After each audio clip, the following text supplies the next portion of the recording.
ಮತ್ತೆ ಎಷ್ಟೋ ಜನಕ್ಕೆ ಮಕ್ಕಳಿರಲ್ಲ ಅಲ್ವಾ, ಮಕ್ಕಳು ಬೇಕು ಅಂತ, ಮಗು ಬೇಕು ಅಂತ ತುಂಬ ದೇವ್ರ ಕಡೆಗೆ ಎಲ್ಲ ಇದು ಮಾಡ್ತಾ ಇರ್ತಾರೆ, ಸೇವೆ ಮಾಡ್ತಿರ್ತಾರೆ, ಮತ್ತೆ ಬೇಡ್ಕೊತಿರ್ತಾರೆ, ಅಳ್ತಾ ಇರ್ತಾರೆ, ತುಂಬ ಡಿಪ್ರೆಷನ್ ಲೆವೆಲ್ಗೆ ಹೋಗಿರ್ತಾರೆ. ಆದರೆ ಬಟ್ ನೀವು ಲಕ್ಕಿ ಅಲ್ವಾ, ಮಗು ಕೂಡ ಆಗಿದೆ, ಆರಾಮಾಗಿ ಮಗು ಜೊತೆ ಟೈಮ್ ಸ್ಪೆಂಡ್ ಮಾಡ್ಬೋದಲ್ವಾ. ಸೊ ಭಗವಂತಗೆಲ್ಲ ಕೊಟ್ಟಿದ್ದಾನೆ, ನಮಗೆ ನೆಗೆಟಿವ್ಸು ಮತ್ತು ಪಾಸಿಟಿವ್ಸ್ ಎಲ್ಲ ಕೊಟ್ಟಿದ್ದಾನೆ. ನಿನಗೇನು ಬೇಕೋ ನೀವು ತಗೋ. ಹಾಯ್ ಹಲೋ ಫ್ರೆಂಡ್ಸ್, ಎಲ್ಲರೂ ಹೇಗಿದ್ದೀರಾ? ನಾನು ಕೂಡ ಚೆನ್ನಾಗಿದ್ದೀನಿ, ನೀವು ಕೂಡ ಚೆನ್ನಾಗಿದ್ದೀರಾ ಅಂತ ಭಾವಿಸ್ತಾ welcome back to my YouTube channel. ನಾನು ನನ್ನ ಲೈಫ್. ಇವತ್ತು ಫ್ರೆಂಡ್ಸ್ ಮೋಸ್ಟ್ ರಿಕ್ವೆಸ್ಟೆಡ್ ಅಂತ ಹೇಳ್ಬೋದು, ಮೋಸ್ಟ್ ಕಮೆಂಟೆಡ್ ಬರ್ತಾ ಇರೋವಂಥ ವಿಡಿಯೋ ಹಾಕ್ತಾ ಇದ್ದೀನಿ. ಎಲ್ಲ ಬಾಣಂತಿಯರಿಗೂ ಕೂಡ ತುಂಬ ಯೂಸ್ಫುಲ್ ಆಗುತ್ತೆ. ಆಫ್ಟರ್ ಬೇಬಿ ಒಂದಷ್ಟು ಜನಕ್ಕೆ ಒಂದೊಂದು ನಮ್ಮ ಹಾರ್ಮೋನ್ಸ್ಗಳಲ್ಲಿ ಚೇಂಜಸ್ ಆಗ್ತಾ ಇರೋದನ್ನೇ ನಾವು ಡಿಪ್ರೆಷನಲ್ಲಿ ಇದ್ದೀವಿ ಅಂತ ಕೂಡ ತಿಳ್ಕೊಂಡ್ಬಿಡ್ತಾರೆ. ಡಿಪ್ರೆಷನಲ್ಲಿ ಇದೀನಾ ಇಲ್ವಾ ಅನ್ನೋದು ಕೂಡ ಅವ್ರಿಗೆ ಕನ್ಫ್ಯೂಸ್ ಆಗಿರುತ್ತೆ. ಸೊ ಡಿಪ್ರೆಷನಲ್ಲಿ ಇದ್ದರೆ ಏನು ಮಾಡಬೇಕು, ಅದರಿಂದ ಕಮ್ ಬ್ಯಾಕ್ ಆಗೋದು ಹೇಗೆ, ಈ ರೀತಿಯ ಕಮೆಂಟ್ಸ್ಗಳು ಬರ್ತಾನೇ ಇದೆ. ಸೊ ಹಾಗಾಗಿ ಇವತ್ತು ನಾನು ಆ ಕಮೆಂಟ್ ಬಗ್ಗೆನೇ ಮಾತಾಡ್ತಾ ಇದ್ದೀನಿ. ಸೊ ಡಿಪ್ರೆಷನ್ ಬಗ್ಗೆ ಮಾತಾಡ್ತಾ ಇದ್ದೀನಿ ಟೋಟಲಿ. ಕಮೆಂಟ್ ಕೂಡ ನಾನು ಸ್ಕ್ರೀನಲ್ಲಿ ಹಾಕ್ತೀನಿ, ನೀವು ನೋಡ್ಬೋದು. ಸೊ ಇನ್ನು ಯಾರೆಲ್ಲ ನಮ್ಮ ಚಾನಲ್ಗೆ ಸಬ್ಸ್ಕ್ರೈಬ್ ಆಗದೆ ನೋಡ್ತಾ ಇದ್ದೀರಾ, ಪ್ಲೀಸ್ ಚಾನಲ್ನ ಸಬ್ಸ್ಕ್ರೈಬ್ ಮಾಡಿಕೊಂಡು ನಿಮ್ಮ ಫ್ಯಾಮಿಲಿ ಫ್ರೆಂಡ್ಸ್ಗೆ ಕೂಡ ಶೇರ್ ಮಾಡಿಕೊಂಡು ನಮ್ಮ ಚಾನಲ್ಗೆ ಸಪೋರ್ಟ್ ಮಾಡಿ ಅಂತ ಹೇಳ್ತಾ ಇವತ್ತಿನ ವಿಡಿಯೋವನ್ನು ಸ್ಟಾರ್ಟ್ ಮಾಡೋಣ. ಸೊ ನಾನು ಆಲ್ರೆಡಿ ಹೇಳ್ದಂಗೆ ಆಫ್ಟರ್ ಡೆಲಿವರಿ, ಪ್ರೆಗ್ನೆನ್ಸಿನೇ ಒಂದು, after baby next, after baby ಆದಮೇಲೆ ತುಂಬ ಹಾರ್ಮೋನ್ಗಳಲ್ಲಿ ಚೇಂಜ್ ಆಗುತ್ತೆ, ತುಂಬ ಚೇಂಜಸ್ಸು. ಪ್ರೆಗ್ನೆನ್ಸಿ ಟೈಮಲ್ಲೂ ಕೂಡ ಚೇಂಜಸ್ ಇರುತ್ತೆ. ಹಾಗೆ ಆಫ್ಟರ್ ಬೇಬಿ ಕೂಡ ತುಂಬ ಹಾರ್ಮೋನಲ್ಲಿ ಇಂಬ್ಯಾಲೆನ್ಸು ಮತ್ತು ಚೇಂಜಸ್ಗಳನ್ನ ನಾವು ಕಾಣ್ತಾ ಹೋಗ್ತೀವಿ. ಸೊ ಇದರಲ್ಲಿ ಬಾಣಂತಿ ಸನ್ನಿ ಕೂಡ ಇರುತ್ತೆ, ಬಾಣಂತಿ ಖಿನ್ನತೆ, ಡಿಪ್ರೆಷನ್ನು ಇದೆಲ್ಲ ಕೂಡ ಇರುತ್ತೆ. ಸೊ ನನಗೆ ಮೋಸ್ಟ್ ಆಫ್ ದ ಕ್ವಶನ್ಸು ಬರ್ತಾ ಇರುವಂಥದ್ದು, ಸೊ ಏನು ನನಗೆ ತುಂಬ ಭಯ ಆಗ್ತಾ ಇದೆ, ತುಂಬ ನೆಗೆಟಿವ್ ಥಾಟ್ಸ್ ಬರ್ತಾ ಇದೆ, ನಾನು ಸತ್ತೋಗ್ಬಿಡ್ತೀನೇನೋ ಅಂತ ಅನ್ನಿಸ್ತಾ ಇದೆ, ಕೆಲವೊಂದು ಪ್ರಾಬ್ಲಮ್ಗಳು ಆಗ್ತಾ ಇದೆ. ಸೊ ನಾ ಹೇಳೋದು ಏನಂತ ಅಂದರೆ, ನಾವು ಈ ರೀತಿಯ ಪ್ರಾಬ್ಲಮ್ ಆಗ್ತಾ ಇದೆ ನಮಗೆ ಅಂದರೆ ಬೇರೆ ಏನೋ ಒಂದು ಹಾರ್ಮೋನ್ ಇಂಬ್ಯಾಲೆನ್ಸಿಂದ ನಮಗೆ ಆ ಒಂದು ಪ್ರಾಬ್ಲಮ್ ಆಗ್ತಾ ಇರುತ್ತೆ ಹೊರತು ಬಿಟ್ಟರೆ ಅದನ್ನೇ ಡಿಪ್ರೆಷನ್ ಅಂತ ಯಾಕೆ ತಿಳ್ಕೊತೀರಾ? ಸೊ ಆ ಒಂದು ಸಿಂಟಮ್ಸ್ಗಳು ಖಂಡಿತ ಡಿಪ್ರೆಷನ್ ಅಲ್ಲವೇ ಅಲ್ಲ. ಹೇಳಬೇಕು ಅಂದರೆ ನೀವು ಆರಾಮಾಗಿದ್ದೀರಾ. ಸೊ ಅದೆಲ್ಲವೂ ಕೂಡ ಆಫ್ಟರ್ ಬೇಬಿ ನಂತರ ಆಗುವಂಥ ಒಂದು ನಾರ್ಮಲ್ ಅದು. ಸೊ ಬೇಬಿ ನಂತರ ಆಗುವಂಥ ನಾರ್ಮಲ್ ಅದು, ಎಲ್ರಿಗೂ ಕೂಡ ಆಗುತ್ತೆ. ಸೊ ನಾರ್ಮಲ್ ಅದು, ಹಾರ್ಮೋನ್ ಇಂಬ್ಯಾಲೆನ್ಸ್ ಆಗಿರುತ್ತೆ ಅಷ್ಟೇ. ಅದಕ್ಕೆ ನೀವು ಏನು ಬೇಕೋ ಅದನ್ನು ನೀವು ಮಾಡಿಕೊಂಡ್ರೆ ಅದು ಸಾಕಾಗುತ್ತೆ. ನಿಮ್ಗೆ ಯಾವುದೇ ಕೂಡ ಡಿಪ್ರೆಷನಲ್ಲಿ ನೀವು ಇರೋದಿಲ್ಲ. ನೀವೇ ಅನ್ಕೊತಾ ಇರ್ತೀರ, ಸೊ ನಾನು ಡಿಪ್ರೆಷನಲ್ಲಿದ್ದೀನಿ, ನಾನು ಸತ್ತೋಗ್ಬಿಡ್ತೀನಿ ಅಂತ ಕೂಡ ಮಾತುಗಳೆಲ್ಲ ಹೇಳಿದ್ದೀರಾ. ಸೊ ಸತ್ತೋಗ್ಬಿಡ್ತೀನೇನೋ ಅಂತ ಅನಿಸುತ್ತೆ ಅಂತ. ಸೊ ದಯವಿಟ್ಟು ಆ ರೀತಿ ಥಿಂಕ್ ಮಾಡೋದಕ್ಕೆ ಹೋಗಬೇಡಿ, ಆದಷ್ಟು ಪಾಸಿಟಿವ್ ಆಗಿ ಥಿಂಕ್ ಮಾಡಿ. ನೀವು ಹೇಳ್ತೀರಾ ತುಂಬ ನೆಗೆಟಿವ್ ಥಾಟ್ಸ್ಗಳು ಬರ್ತಾ ಇರುತ್ತೆ, ನನಗೆ ತುಂಬ ಯೋಚನೆಗಳು. ನಿಜಕ್ಕೂ ನನಗೆ ನಿಮ್ಮ ಪರಿಸ್ಥಿತಿ, ನಿಮ್ಮ ಒಂದು ಲೈಫಲ್ಲಿ ಏನಾಗಿದೆ ಅಥವಾ ನಿಮ್ಮ ಪರಿಸ್ಥಿತಿ ಹೇಗಿದೆ ಅಂತ ನನಗೆ ಗೊತ್ತಿಲ್ಲ.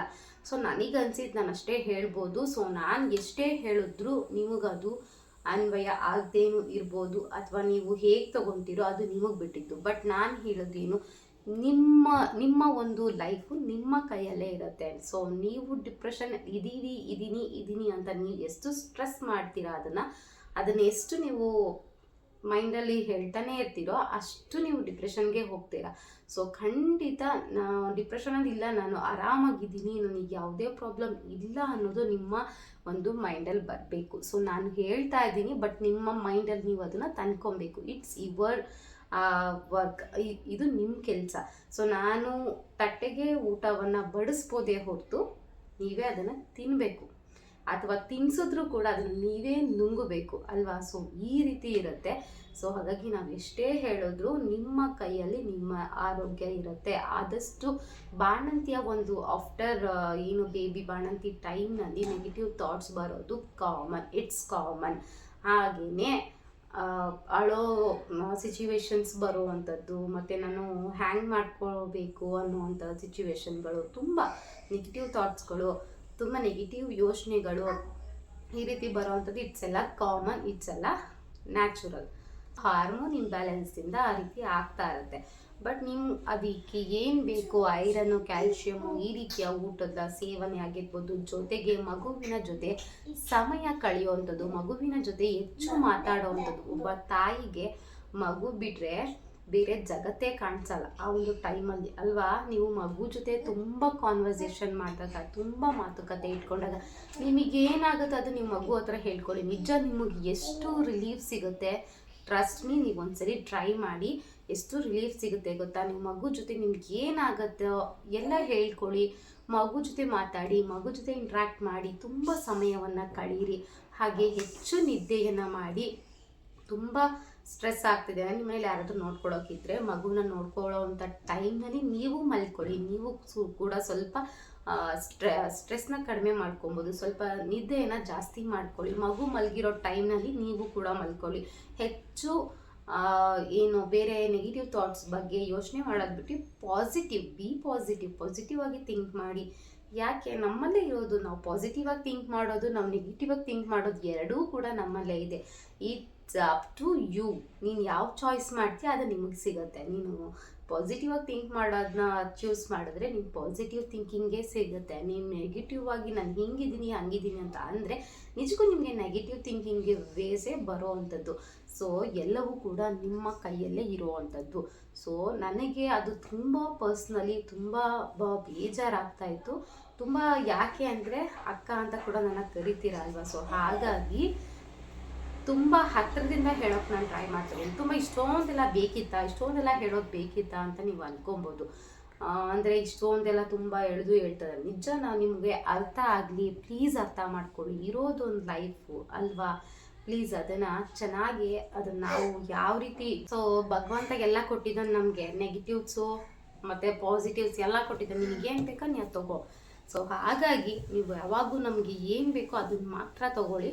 ನಮ್ಗೇನು ಬೇಕೋ ಅದನ್ನು ಮಾತ್ರ ಮಾಡಿ. ಬೇರೆಯವ್ರು ಹಂಗೆ ಅನ್ಕೊತಾರೆ, ಬೇರೆಯವ್ರು ಹಿಂಗೆ ಅನ್ಕೊತಾರೆ, ಬೇರೆಯವ್ರು ಈ ರೀತಿ ಮಾತಾಡ್ತಿದ್ದಾರೆ ನನ್ನ ಬಗ್ಗೆ, ಅದೆಲ್ಲ ತಲೆಗೆ ಹಾಕೋಬೇಡಿ. ಇದೆಲ್ಲವೂ ಕೂಡ ನಿಮಗೆ ಡಿಪ್ರೆಷನ್ಗೆ ತಗೊಂಡು ಹೋಗುತ್ತೆ. ನಿಜ, ನೀವು ಇನ್ನೂ ಡಿಪ್ರೆಷನ್ಗೆ ಹೋಗಿಲ್ಲ, ಚಿಂತೆ ಮಾಡಬೇಡಿ. ನೀವು ಡಿಪ್ರೆಷನ್ ಯಾವುದೇ ಕಾರಣಕ್ಕೂ ಹೋಗಿಲ್ಲ. ಸೊ ಯೋಚನೆ ಮಾಡಬೇಡಿ. ನಿಮ್ಮ ನೆಗೆಟಿವ್ ಥಾಟ್ಸ್ಗಳನ್ನ ಕಡಿಮೆ ಮಾಡಿಕೊಂಡು ಪಾಸಿಟಿವ್ ಥಿಂಕಿಂಗ್ ಮಾಡಿ. ಮತ್ತು ನೀವು ಆದಷ್ಟು ನನಗೆ ಒಂದು ರಿಲೀಫ್ ಸಿಗುವಂಥದ್ದು ದೇವರ ಪೂಜೆ, ನನ್ನ ಪರ್ಸ್ನಲ್ ಓಕೆನಾ. ನಾನು ಚೆನ್ನಾಗಿ ಒಂದು ದಿನ ನನಗೆ ದೇವರ ಮನೆ ಪೂಜೆ ಮಾಡಿಲ್ಲ ಅಂದರೆ ನನಗೆ ಆ ದಿನವೇ ಒಂಥರ ಅನ್ನಿಸ್ತಿರುತ್ತೆ. ಇಟ್ಸ್ ನನಗೆ ಓಕೆನಾ. ನಿಮಗೆ ಹೇಗೆ ಗೊತ್ತಿಲ್ಲ, ಅದು ನಿಮಗೆ ಬೇರೆ ರೀತಿಯಲ್ಲಿ ಇರ್ಬೋದು. ನಿಮಗೂ ಕೂಡ ದೇವ್ರ ಪೂಜೆ ಮಾಡಿದ್ರೆ ಸಮಾಧಾನ ಆಗ್ಬೋದು, ಪಾಸಿಟಿವ್ ಥಿಂಕಿಂಗ್ ಬರ್ಬೋದು, ಅಥವಾ ಬೇರೆ ಇನ್ನೇನಾದರೂ ಇರ್ಬೋದು. ಇದು ನಾನು ರೂಢಿ ಮಾಡ್ಕೊಂಡಿರೋದು. ಸೊ ನೀವೇನು ಮಾಡ್ಕೊಂಡಿದ್ದೀರಾ ಅದನ್ನು ನೀವು ಜಾಸ್ತಿ ಮಾಡಿ, ಮಗು ಜೊತೆ ಸಮಯ ಕಳೀರಿ. ಸೊ ಈ ರೀತಿ ನೀವು ಆದಷ್ಟು, ಮತ್ತು ಹೊರಗಡೆ ಬಾಣಂತಿ ಅಂದಮೇಲೆ ಒಂದೇ ರೂಮಲ್ಲಿ ಇರಬೇಕು, ಹೊರಗಡೆ ಹೋಗೋಂಗಿಲ್ಲ. ನನಗೆ ತುಂಬ ನೆಗೆಟಿವ್ ಥಾಟ್ಸ್ ಬರ್ತಾಯಿದೆ. ಹೊರಗಡೆ ಹೋಗಿ, ಬಟ್ ನಾನು ಏನು ಹೇಳಿದ್ದೀನಿ ಆಲ್ರೆಡಿ, ಬಾಣಂತಿಯರಿಗೆ ಸನ್ನಿ ಆಗುತ್ತೆ ಅಂತ, ಅದೆಲ್ಲ ಪ್ರಿಕಾಷನ್ ನೀವು ತಗೊಳ್ಳಿ. ಜೊತೆಗೆ ಟಿ ವಿ ಕೂಡ ಸ್ವಲ್ಪ ಹೊತ್ತು ನೋಡಿ, ಹೊರಗಡೆ ಬನ್ನಿ, ರೂಮಿಂದ ಹೊರಗಡೆ ಬನ್ನಿ, ಗಾಳಿಗೆ, ಆ ವಾತಾವರಣಕ್ಕೆ, ಮತ್ತು ಅಪ್ಪ ಅಮ್ಮ ಎಲ್ಲರ ಜೊತೆ ಕೂಡ ಸಮಯವನ್ನು ಕಳೀರಿ. ನಗ್ತಾ ಇರಿ. ಆದಷ್ಟು ಪಾಸಿಟಿವ್ ಆಗಿ ಥಿಂಕ್ ಮಾಡಿ. ನಿಮ್ಮ ಲೈಫಲ್ಲಿ ಬೇರೆ ಏನೇ ಸಮಸ್ಯೆಗಳಿದ್ರು, ಜಸ್ಟ್ ಇವಾಗ ನಿಮ್ಮ ಲೈಫಲ್ಲಿ ಏನೇ ಬೇರೆ ಸಮಸ್ಯೆ ಇದ್ದರೂ ಕೂಡ ಈ ಒಂದು ಟೈಮಲ್ಲಿ, ಆಫ್ಟರ್ ಬೇಬಿ ಟೈಮಲ್ಲಿ, ಬೇಬಿಗೆ ಒಂದು ಇಯರ್ ಅಥವಾ 9 months ಆಗೋ ತನಕ, ನಿಮ್ಮ ಒಂದು ಬಾಣಂತನ ಟೈಮ್ ಮುಗಿಯೋ ತನಕ ಬಿ ಪಾಸಿಟಿವ್. ಆಮೇಲೆ ಯೋಚನೆ ಮಾಡೋದು ಇದ್ದೇ ಇದೆ. ಬಟ್ ಈ ಟೈಮಲ್ಲಿ ಯೋಚನೆ ಮಾಡಿದ್ರೆ ನಿಜಕ್ಕೂ ಡಿಪ್ರೆಷನ್ ಲೆವೆಲ್ಗೆ ಹೋಗುವಂಥ ಚಾನ್ಸಸ್ ಇರುತ್ತೆ. ಸೋರುತ್ತೆ. ಎಷ್ಟೋ ಜನಕ್ಕೆ ಮಕ್ಕಳಿರಲ್ಲ ಅಲ್ವಾ. ಮಕ್ಕಳು ಬೇಕು ಅಂತ, ಮಗು ಬೇಕು ಅಂತ ತುಂಬ ದೇವ್ರ ಕಡೆಗೆ ಎಲ್ಲ ಇದು ಮಾಡ್ತಾ ಇರ್ತಾರೆ, ಸೇವೆ ಮಾಡ್ತಿರ್ತಾರೆ, ಮತ್ತು ಬೇಡ್ಕೊತಿರ್ತಾರೆ, ಅಳ್ತಾ ಇರ್ತಾರೆ, ತುಂಬ ಡಿಪ್ರೆಷನ್ ಲೆವೆಲ್ಗೆ ಹೋಗಿರ್ತಾರೆ. ಆದರೆ ಬಟ್ ನೀವು ಲಕ್ಕಿ ಅಲ್ವಾ. ಮಗು ಕೂಡ ಆಗಿದೆ, ಆರಾಮಾಗಿ ಮಗು ಜೊತೆ ಟೈಮ್ ಸ್ಪೆಂಡ್ ಮಾಡ್ಬೋದಲ್ವಾ. ಸೊ ಪ್ಲೀಸ್ ಆದಷ್ಟು ನೆಗೆಟಿವ್ ಥಾಟ್ಸ್ಗಳಿಂದ ಕಮ್ ಬ್ಯಾಕ್ ಆಗಿ. ಒಂದೊಳ್ಳೆಯ ಸಾಂಗ್ ಕೇಳಿ. ನಿಮ್ಗೆ ಯಾವ ಸಾಂಗ್ ಇಷ್ಟ, ಎಷ್ಟು ಚೆನ್ನಾಗಿರೋ ಸಾಂಗ್ಗಳಿವೆ. ನಾನು ಈಗಿನ ಸಾಂಗ್ ಹೇಳ್ತಲ್ಲ, ಹಿಂದಿನ ಸಾಂಗ್ಗಳು ತಗೊಳ್ಳಿ, ಎಷ್ಟು ಚೆನ್ನಾಗಿರುತ್ತೆ ಆ ಸಾಂಗ್ಗಳು. ಆ ಒಂದೊಂದು ಲೈನ್ ಕೂಡ ಒಂದೊಂದು ಅರ್ಥವನ್ನು ಇರುತ್ತೆ. ಸೊ ಆ ರೀತಿಯ ಸಾಂಗ್ಗಳನ್ನ ತಗೊಳ್ಳಿ. ಮತ್ತು ಒಂದಿಷ್ಟು ಕಾಫಿನ ತಗೊಳ್ಳಿ ಸಂಜೆ ಹೊತ್ತು. ಈ ರೀತಿಯ ನಿಮ್ಮ ಹ್ಯಾಬಿಟ್ಸ್ಗಳು ಏನಿದೆ ಅದೆಲ್ಲ ಚೇಂಜ್ ಮಾಡ್ತಾ ಹೋಗಿ. ಮತ್ತು ಎಲ್ಲವೂ ಕೂಡ ನಿಮ್ಮ ಕೈಲಿದೆ. ಖಿನ್ನತೆ ಏನು ಹೇಳ್ತೀವಿ, ಡಿಪ್ರೆಷನ್, ಎಲ್ಲದರಲ್ಲೂ ಒಂದೇ, ಬಟ್ ನೀವು ಕಮ್ಔಟ್ ಆಗ್ಬೋದು, ಯಾವುದೇ ಪ್ರಾಬ್ಲಮ್ ಇಲ್ಲ. ನೀವು ಹೇಳ್ತಾ ಇರೋದು ನೋಡಿದ್ರೆ ಎಲ್ಲ ಹಾರ್ಮೋನ್ ಇಂಬ್ಯಾಲೆನ್ಸ್ ಇರುತ್ತೆ ಅಷ್ಟೇ, ಅದು ಬಿಟ್ಟರೆ ಬೇರೆ ಏನೂ ಇಲ್ಲ. ಯೋಚನೆ ಮಾಡಬೇಡಿ, ಆರಾಮಾಗಿರಿ. ನೀಲಗಿರಿ ತೈಲ ಹೇಳಿದ್ದೀನಲ್ವ, ಅದನ್ನು ಒಂದೊಂದು 2 ಡ್ರಾಪು ನೀರಲ್ಲಿ ಹಾಕ್ಕೊಂಡು ಸ್ಟೀಮ್ ತೊಗೊಳ್ಳಿ. ಒಂದು ಸ್ವಲ್ಪ ಹೊತ್ತು ಆರಾಮಾಗಿ ಕಣ್ಣು ಮುಚ್ಚಿ, ಯಾವುದೇ ಟೆನ್ಷನ್ ಇಲ್ಲದೆ ಕೂತ್ಬಿಡಿ, ಮಲ್ಕೊಳ್ಳಿ, ಆರಾಮಾಗಿ ರೆಸ್ಟ್ ಮಾಡಿ. ನಿಜಕ್ಕೂ ನೀವು ಕೂಡ ಪಾಸಿಟಿವ್ ಆಗಿ ಥಿಂಕ್ ಮಾಡ್ಬೋದು, ಆರಾಮ್ಸೆ ಇರ್ಬೋದು, ತುಂಬ ಲೈಫ್ ಚೆನ್ನಾಗಿರುತ್ತೆ. ಮತ್ತಷ್ಟು ಏನಾದರೂ ಡೌಟ್ಸು ಅಥವಾ ಇನ್ನೇನಾದರೂ ಕೇಳೋದಿದ್ರೆ ಪ್ಲೀಸ್ ಕಮೆಂಟ್ ಮಾಡಿ. ನನಗೆ ಗೊತ್ತಿರೋ ಅಷ್ಟು ನಾನು ಹೇಳಿದ್ದೀನಿ. ಅದು ಎಷ್ಟು ನಿಮಗೆ ಹೆಲ್ಪ್ ಆಗಿದೆಯೋ, ಎಷ್ಟು ನಿಮ್ಗೆ ಹೋಗಿದೆಯೋ ನನಗೆ ಗೊತ್ತಿಲ್ಲ. ಕಮೆಂಟ್ ಮಾಡಿ, ನಾನು ಕಮೆಂಟ್ಗೋಸ್ಕರ ಕಾಯ್ತಾ ಇರ್ತೀನಿ ಅಂತ ಹೇಳ್ತಾ, ಇವತ್ತಿನ ಈ ವಿಡಿಯೋ ನಿಮ್ಮೆಲ್ರಿಗೂ ಕೂಡ ಯೂಸ್ಫುಲ್ ಆಗಿರುತ್ತೆ ಅಂತ ನಾನು ಭಾವಿಸ್ತಾ, ಒಂದೇ ಒಂದು ಲೈಕ್ ಕೊಡೋದನ್ನ ಮರಿಬೇಡಿ. ನಿಮ್ಮ ಫ್ಯಾಮಿಲಿ ಫ್ರೆಂಡ್ಸ್ ಜೊತೆ ಕೂಡ ಶೇರ್ ಮಾಡಿಕೊಂಡು ನಮ್ಮ ಚಾನಲ್ಗೆ ಸಪೋರ್ಟ್ ಮಾಡಿ ಅಂತ ಹೇಳ್ತಾ, ನಾನು ಮತ್ತೆ ಸಿಗ್ತೀನಿ ಇನ್ನೊಂದು ಇಂಟ್ರೆಸ್ಟಿಂಗ್ ಬ್ಲಾಗ್ ಜೊತೆ. ಅಲ್ಲಿವರೆಗೂ keep watching, keep smiling. Thank you so much friends, love you all, bye.